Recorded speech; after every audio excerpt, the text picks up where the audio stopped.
김정선 집사입니다. 사무엘상 15장입니다. 사무엘이 사울에게 이르되 여호와께서 나를 보내어 왕에게 기름을 부어 그의 백성 이스라엘 위에 왕으로 삼으셨은즉 이제 왕은 여호와의 말씀을 들으소서. 만군의 여호와께서 이같이 말씀하시기를 아말렉이 이스라엘에게 행한 일 곧 애굽에서 나올 때에 길에서 대적한 일로 내가 그들을 벌하노니 지금 가서 아말렉을 쳐서 그들의 모든 소유를 남기지 말고 진멸하되 남녀와 소아와 젖 먹는 아이와 우양과 낙타와 나귀를 죽이라 하셨나이다 하니 사울이 백성을 소집하고 그들을 들라임에서 세어보니 보병이 20만 명이요 유다 사람이 10,000명이라. 사울이 아말렉 성에 이르러 골짜기에 복병시키니라. 사울이 겐 사람에게 이르되 아말렉 사람 중에서 떠나가라. 그들과 함께 너희를 멸하게 될까 하노라. 이스라엘 모든 자손이 애굽에서 올라올 때에 너희가 그들을 선대하였느니라. 이에 겐 사람이 아말렉 사람 중에서 떠나니라. 사울이 하윌라에서부터 애굽 왕 술에 이르기까지 아말렉 사람을 치고 아말렉 사람의 왕 아각을 사로잡고 칼날로 그의 모든 백성을 진멸하였으되 사울과 백성이 아각과 그의 양과 소의 가장 좋은 것 또는 기름진 것과 어린 양과 모든 좋은 것을 남기고 진멸하기를 즐겨 아니하고 가치 없고 하찮은 것은 진멸하니라. 여호와의 말씀이 사무엘에게 임하니라. 이르시되 내가 사울을 왕으로 세운 것을 후회하노니 그가 돌이켜서 나를 따르지 아니하며 내 명령을 행하지 아니하였음이니라 하신지라. 사무엘이 근심하여 온 밤을 여호와께 부르짖으니라. 사무엘이 사울을 만나려고 아침에 일찍이 일어났더니 어떤 사람이 사무엘에게 말하여 이르되 사울이 갈멜에 이르러 자기를 위하여 기념비를 세우고 발길을 돌려 길갈로 내려갔다 하는지라. 사무엘이 사울에게 이른즉 사울이 그에게 이르되 원하건대 당신은 여호와께 복을 받으소서. 내가 여호와의 명령을 행하였나이다 하니 사무엘이 이르되 그러면 내 귀에 들려오는 이 양의 소리와 내게 들리는 소의 소리는 어찌 됨이니까 하니라. 사울이 이르되 그것은 무리가 아말렉 사람에게서 끌어온 것인데 백성이 당신의 하나님 여호와께 제사하려 하여 양들과 소들 중에서 가장 좋은 것을 남김이요 그 외의 것은 우리가 진멸하였나이다 하는지라. 사무엘이 사울에게 이르되 가만히 계시옵소서.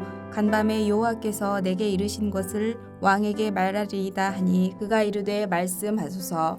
사무엘이 이르되 왕이 스스로 작게 여길 그때에 이스라엘 지파의 머리가 되지 아니하셨나이까.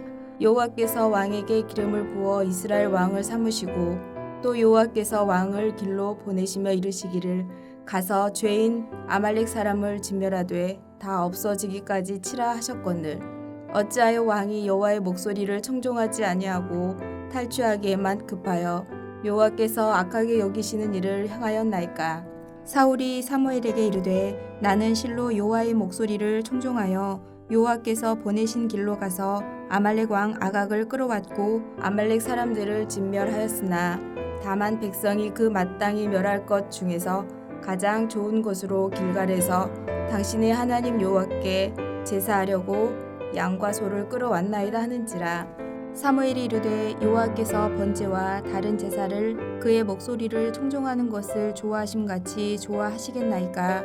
순종이 제사보다 낫고 듣는 것이 순양의 기름보다 나으니 이는 거역하는 것은 점치는 죄와 같고 완고한 것은 사신 우상에게 절하는 죄와 같음이라.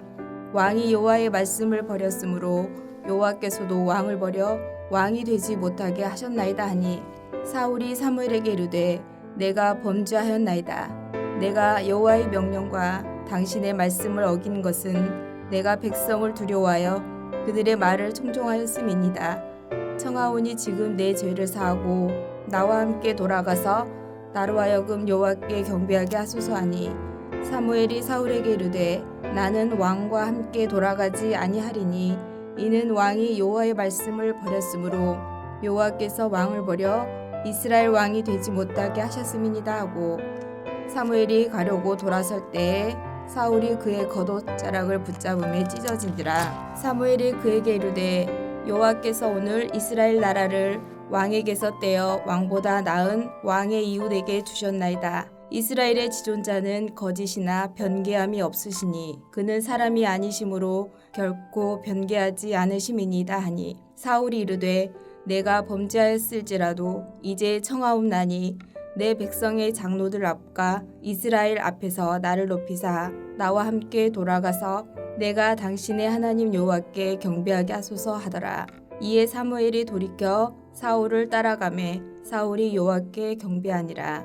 사무엘이 이르되 너희는 아말렉 사람의 왕 아각을 내게로 끌어오라 하였더니 아각이 즐거이 오며 이르되 진실로 사망의 괴로움이 지났도다 하니라. 사무엘이 이르되 내 칼이 여인들에게 자식이 없게 한 것 같이 여인 중 내 어미에게 자식이 없으리라 하고 그가 길갈에서 여호와 앞에서 아각을 찍어 쪼개니라. 이에 사무엘은 라마로 가고 사울은 사울 기브와 자기 집으로 올라가니라. 사무엘이 죽는 날까지 사울을 다시 가서 보지 아니하였으니 이는 그가 사울을 위하여 슬퍼함이었고 여호와께서는 사울을 이스라엘 왕으로 삼으신 것을 후회하셨더라.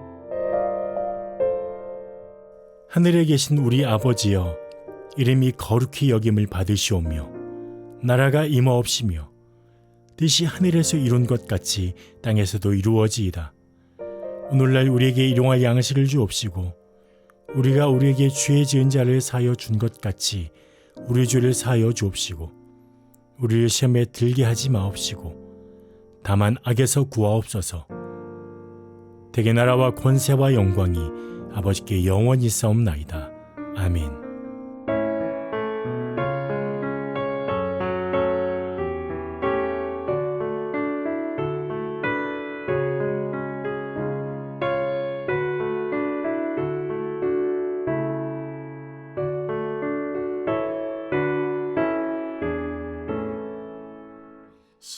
십자가를 질 수 있나 주가 물어보시되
오늘 우리가 함께 나눌 하나님의 말씀은 요한복음 13장 31절에서 38절 중에 36절에서 38절 말씀입니다.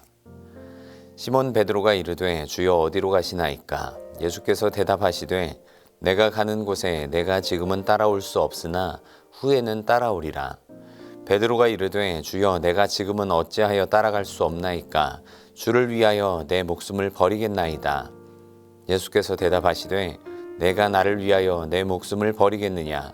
내가 진실로 진실로 내게 이르노니 다 굴기 전에 내가 3번 나를 부인하리라. 오늘도 변함없이 주님을 사랑하시는 성도님에게 하나님의 은혜와 평강이 함께하기를 축복합니다. 이 코바디스라는 말을 들어보신 적 있습니까? 폴란드의 작가 헬릭 시엔키에비치의 소설 제목입니다. 코바디스라는 소설은 베드로와 바울의 순교 그리고 로마의 네로 황제의 몰락을 다루는 소설이죠. 우리에게 영화로도 잘 알려진 낯설지 않은 제목입니다. 이 코바디스는 어디로 가십니까? 라는 뜻의 라틴어입니다. 오늘 본문 말씀에 예수님께서 가시는 길에 대해서 베드로가 묻는 질문에 바로 이것이죠. 주여 어디로 가시나이까? 오늘 말씀은 예수님께서 베드로의 부인을 예고하시는 장면을 우리에게 보여주십니다. 어제 살펴보았던 이 가룟 유다의 배반의 예고에 이어서 베드로에게까지 이어지죠. 유다의 배반도 참 마음 아픈 일이지만 베드로의 부인까지 예고하셔야 했던 예수님의 마음이 얼마나 아프셨을까를 생각하게 됩니다. 더구나 유다 배반 예고하실 때 이 베드로의 모습을 보면 절대 그럴 사람같이 보이지 않습니다. 오히려 예수님 말하신 배신자가 누구냐고 제자들 앞에서 큰 소리친 사람이 바로 베드로였으니까요. 예수님은 이어서 이제 십자가를 지시고 영광 받으시길 때가 되었음을 제자들에게 말씀하십니다. 자꾸 어디론가 가시겠다고 하시는 이 예수님의 말씀에 베드로가 묻습니다. 주여 어디로 가시나이까? 예수님은 말씀하십니다. 예수님의 길은 결코 제자들이 따라올 수 없는 길이라고 말씀하시죠. 그리고 결국 베드로조차도 예수님을 3번이나 부인하게 될 거라고 말씀하십니다. 이 예수님과 베드로의 대화를 보면서 우리가 함께 묵상하고 살펴보아야 할 것이 무엇일까요? 주님 가신 이 길을 생각하면서 우리에게 말씀하시는 이 하나님의 음성을 듣는 은혜가 있기를 바랍니다. 먼저 예수님은 이 예수님 가시는 길이 결코 제자들이 따라올 수 없는 길임을 강조합니다. 주여 어디로 가시나이까 하나니 베드로의 질문에 예수님께서 대답하십니다. 내가 가는 곳에 내가 지금은 따라올 수 없다. 베드로가 다시 묻습니다. 주여 내가 지금은 어찌하여 따라갈 수 없습니까? 제 목숨까지도 버릴 수 있습니다. 호언장담하는 베드로에게 예수님은 말씀하십니다. 내가 나를 위해서 내 목숨을 버리겠느냐? 내가 진실로 진실로 내게 이르노니 다 굴기 전에 내가 나를 3번 부인하리라 말씀하십니다. 예수님을 따르고 싶은 마음, 그 마음이 당시에 진심이었고 또 정말 어떤 험한 길이라도 따라가고 싶은 마음이 베드로에게 있었을지 모르지만 그 길은 예수님만이 가실 수 있는 길이었습니다.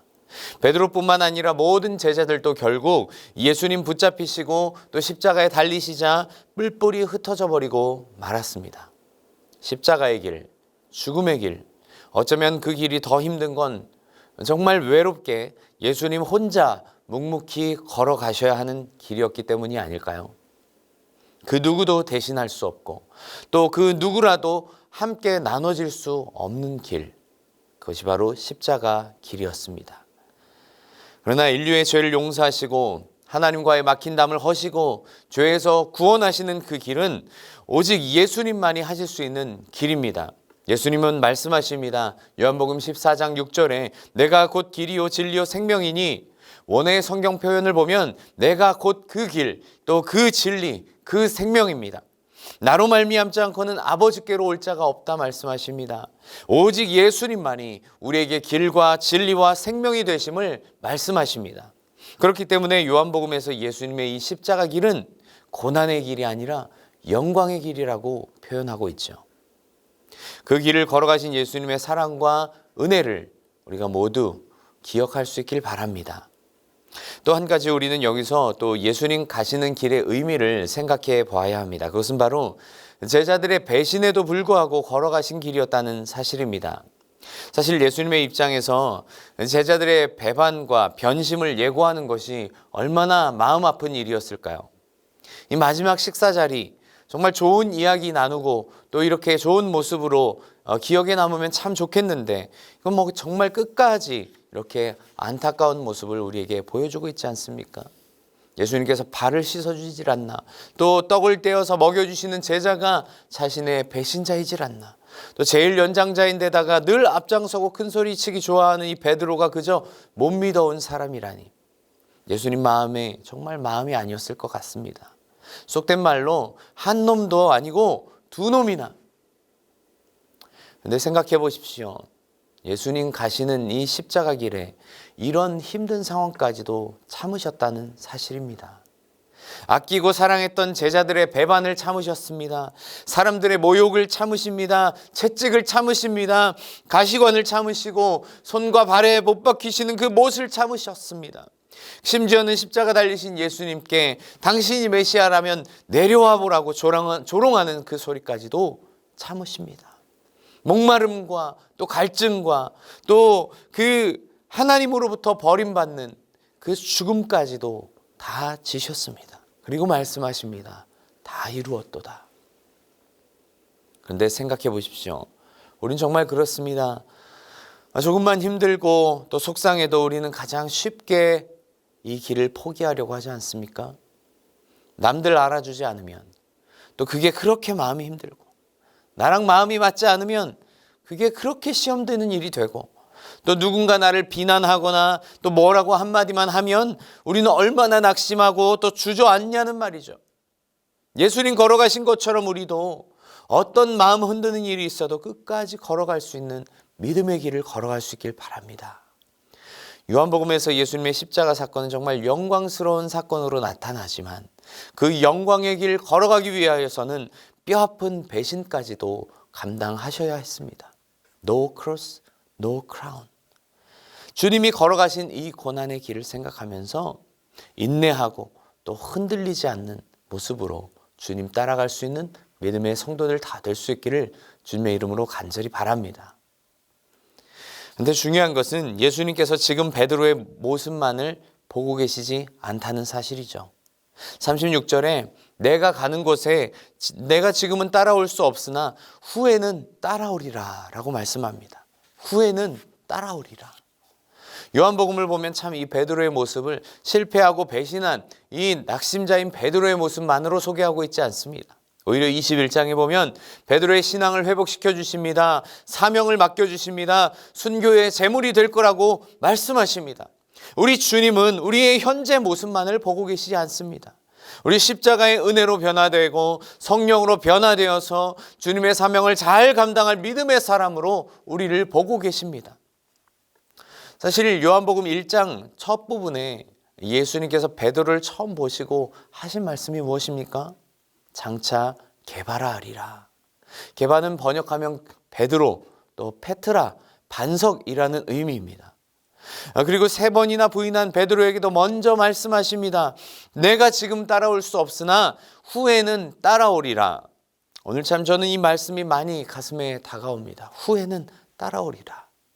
비록 지금은 연약하고 또 지금은 연약하고 부족할지 모르지만 여기 있는 우리 모두 주님의 일을 잘 감당하고 주님의 영광을 위하여서 함께 부름받고 헌신할 수 있는 이런 믿음의 사람, 주님의 심장을 가지고 함께 뛰면서 헌신할 수 있는 우리 모두로 우리 주님께서 바라보고 계심을 잊지 마시기 바랍니다. 교회 전승에 이런 이야기가 전해집니다. 로마의 박해가 심해지자 베드로가 성도들의 권고를 따라서 피난길에 오르게 됩니다. 그런데 그 피난길에 베드로가 환상 중에 예수님을 만나게 됩니다. 예수님은 베드로가 가는 이 피난길과 반대로 로마를 향해 걸어가고 계셨습니다. 베드로가 묻습니다. 코바디스 도미네. 주여 어디로 가시나이까? 그러자 예수님께서 대답하십니다. 나는 내가 버린 양들을 위하여서 로마로 다시 돌아간다. 그리고 다시 십자가를 지려 한다. 베드로가 이 예수님에 대한 환상을 보고는 크게 깨닫습니다. 피난 가려 했던 길을 뒤돌아서 로마로 향합니다. 로마에 가서 붙잡히게 되고 말죠. 근데 베드로는 예수님과 똑같은 십자가형을 받는 것도 송구한 마음에 거꾸로 십자가에 달리게 됩니다. 주여 어디로 가시나이까? 베드로가 주님께 던진 이 질문에 우리 스스로가 대답할 수 있기를 바랍니다. 그 길이 어떤 소중한 의미가 담긴 길인지를 깨닫고 또 힘들고 외로운 길이라도 주님의 은혜를 붙들고 끝까지 십자가 지고 갈 수 있는 믿음의 성도들 다 될 수 있기를 주님의 이름으로 간절히 바랍니다. 함께 기도하며 나갑시다. 하나님 아버지, 우리를 위해 생명 주신 또 유일한 구원의 길 되신 예수님을 보내주심을 감사합니다. 주님께서 여신 그 구원의 길을 우리가 걸으며 주님 가신 길 뒤따르기를 원합니다. 힘들고 어려운 순간마다 외롭고 고된 신앙의 어려움을 만날 때마다 주의 길을 생각하게 하여 주시고 또 고난 뒤에 영광을 바라보며 승리하게 하여 주시옵소서. 날마다 이 믿음의 길에서 예수님을 바라보게 하여 주시고 주님이 어디로 이끄시든지 순종하며 믿음으로 아멘하고 또 담대하게 따라가게 인도하여 주시옵소서. 감사드리며 예수님 이름으로 기도드립니다. 아멘.